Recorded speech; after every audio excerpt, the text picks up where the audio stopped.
நம்மை தேவன் அழைக்க அவர் கீழ்ப்படிந்தாரே.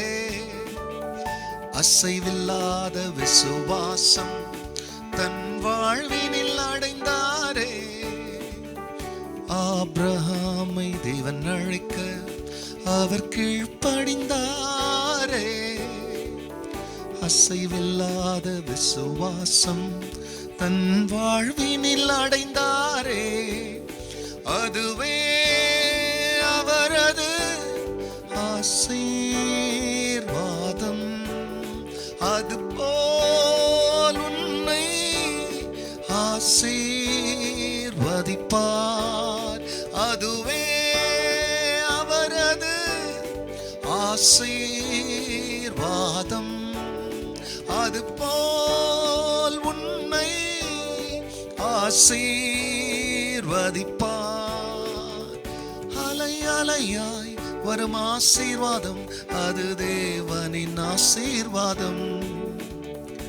அழைத்தவரில் நீ நிலைத்திருந்தால் என்றும் மாறாத ஆசீர்வாதம். ஆசீர்வாதங்கள் ஆசீர்வாதங்கள் ஆசீர்வாதங்கள் ஆசீர்வாதங்கள்.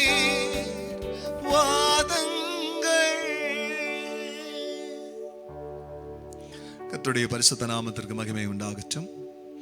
ஆண்டவராகிய இயேசு கிறிஸ்துவின் நாமத்தில் வாழ்த்துக்கள். கிருபையும் சமாதானமும் உங்களுக்கு பெருகுவதாக. அன்பானவர்களே, இந்த நாளில் தேவனாகிய கர்த்தர் நமக்காய் கொடுக்கின்ற அவருடைய வாக்குறுதியானது ஆதியாகமம் 18ஆம் அதிகாரத்தில் 14ஆம் வசனம். கர்த்தரால் ஆகாத காரியம் உண்டோ?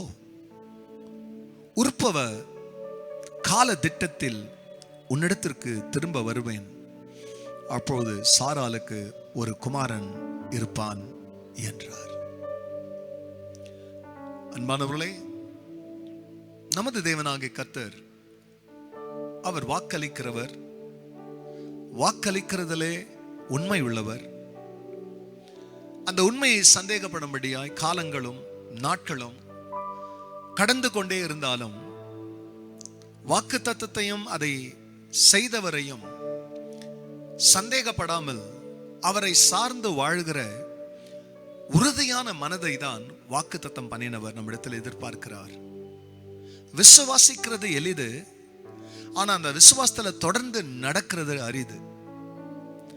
ஆனால் அரிதான காரியமாகிய விசுவாசத்தை எளிதாக நாம் மாற்றிக்கொண்டு எவ்வளவு கஷ்டங்கள் வாக்குத்தத்தத்தை சந்தேகிக்கும்படியாய் சந்தேகத்தின் ஆவியை நம்ம மேல் கொண்டு வந்தாலும் வசனத்தை சந்தேகப்படாமல், வாக்குத்தத்தம் பண்ணினவரை சந்தேகப்படாமல் நாம் தொடர்ந்து நம்முடைய விசுவாசத்தில் நடப்போமேனால் வாக்குத்தத்தம் பண்ணினவரே ஆபிரகாமுடைய வீட்டை தேடி வருகிறார். அவருடைய வீட்டிலே வந்து அந்த நாள்ல புசிக்கிறார், சாப்பிடுறாங்க எல்லாம்.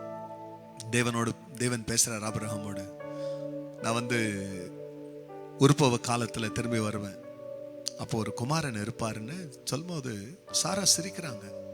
ஏன் சிரிச்சாங்கன்னு சொல்லி ஆண்டவர் கேட்டு தேவன் சொல்றாரு, கர்த்தரால் ஆகாத காரியம் ஒன்று உண்டோ? கர்த்தரால் ஆகாத காரியம் ஒன்று உண்டோ?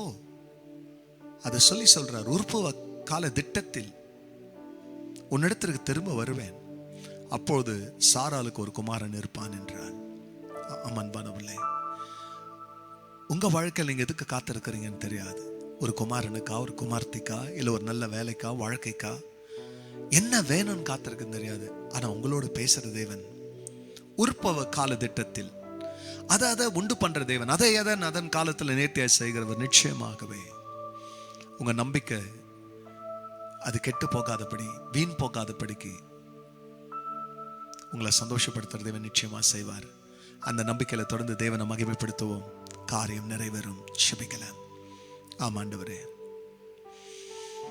கஷ்டங்களும் நெருக்கங்களும் காலங்கள் ஓடிக்கொண்டிருக்கிறதுனால அவ்வளவுதான், முடிஞ்சு போச்சு, கிடைக்காது என்ற முடிவுக்கு மனிதர்கள் வரலாம்.